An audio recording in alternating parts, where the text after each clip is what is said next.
Hey Serena, how are you? Hey, Bro. Just want to know how you've been feeling physically, mentally, how everything's been going.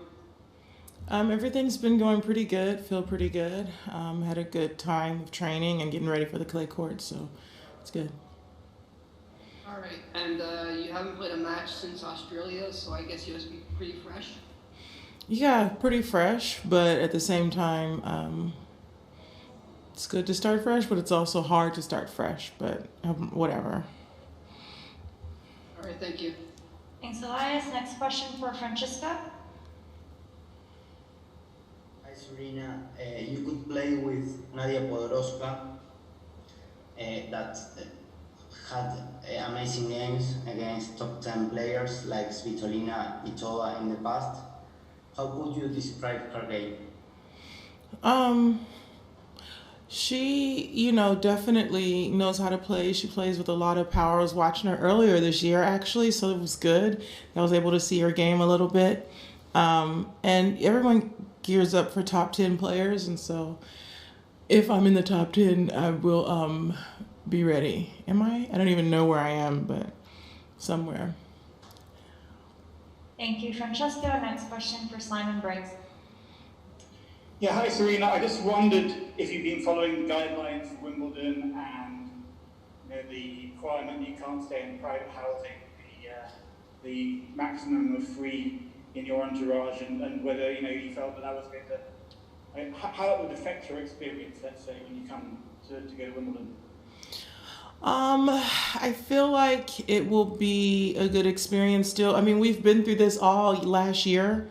Having actually sometimes some tournaments were a maximum of two, so it's thank goodness that I've experienced it before, so I can kind of be ready for it, and it's definitely going to be different staying in the city. It'll be really nice for one, but then it'll be like, oh, I have to leave an hour in advance instead of 5 minutes. So that'll be really different.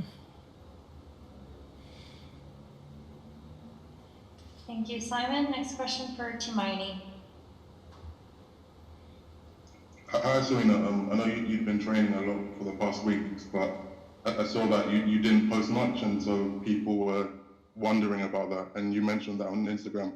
I was wondering, like, are you aware of kind of what people say about you in that way? Not too much. I really try not to get involved in too much of what people say about me because I feel like it can make you nuts, and it's whether it's good or bad. It could be like, I don't really try to think too much of myself in that way at all. And I think that's one thing that I'm really good at is just not really even engage so much. But I do feel like, because I don't like do a lot of sport content, and so I do feel like people are wondering if I'm playing, and I have to say I always am. You just don't see it. I don't show what I do. I don't always show my cards. So yeah, but I feel like for the most part, um, I just never ever ever ever ever like pay attention, which is good. And also, just wondering, you decided not to play in Madrid. I was just wondering if that had anything to do with the comments that the owner said about you this year and in the past. Um, Comments from that guy, that old guy. Yeah, I don't know. Like he's still, huh? Okay, next question for Andrew. I just wondered if you could give us some more details on what you've been doing tennis-wise over the past 3 months. Were you training at Patrick's Academy in France? How many days on the clay? Just give us, some details. That'd be great. Thanks. Yeah, no, I trained for the past 2.5 weeks at Patrick's Academy, and then training a lot on the clay in the United States with team members. And Mackie came back, and other people joined, and that was really exciting for me. And so we had an intense, several weeks of training, and very intense. And so it was, yeah. So that's kind of what happened for me. So you feeling pretty good about your clay court game, or is it just tough to gauge at this point, having not played? I feel good, you know. I feel like I'm good. I'm in Rome. I'm gonna have some good matches here, hopefully, and then I'll be, you know, at another Grand Slam, which is always makes me excited. So I think either way, I'll be ready. Thank you, Andrew. Next question for Nick. Yeah, Serena, for the Tokyo Olympics, there are a lot of travel restrictions as of now. Yeah.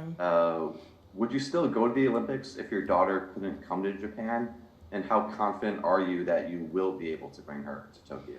Yeah, you know, I haven't really thought much about that. That's a really good question. I haven't spent 24 hours without her, so that kind of answers the question itself. We're best friends, so yeah. So we'll, you know, I think there's other reasons, but I haven't really thought much about Tokyo because it was supposed to be last year, and now it's this year, and then there's this pandemic, and there's so much to think about, and then there's the Grand Slams, and it's just a lot. So I'm really been taking it one day at a time to a fault, and I definitely need to figure out my next moves.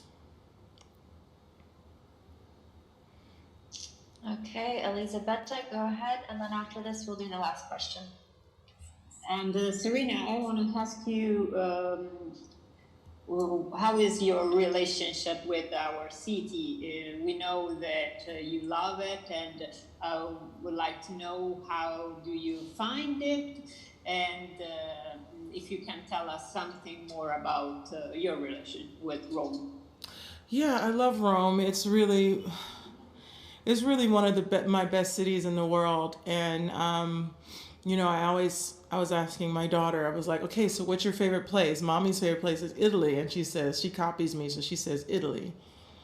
And so it's kind of funny, but I love this city. I have some really good friends here that I've had since I was a teenager, so it's always cool to come to a place where you have friends, and you know, it's like a experience to bond, even though we can't bond right now, which is unfortunate, but it's really, really, really, really, really amazing, and I love it here. So, yeah.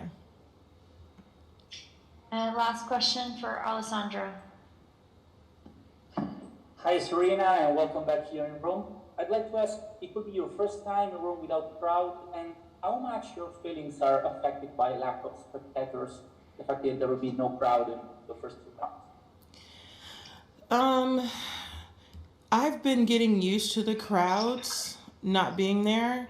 So in a way, it's a different experience. I think we can always go back and say, you know, I remember that time we had to play without a crowd or whatever, and that was, you know, really interesting. So I just look at everything as an experience. It'll be hard without the Roman fans because they're special, but it's always something. Okay, thanks everyone.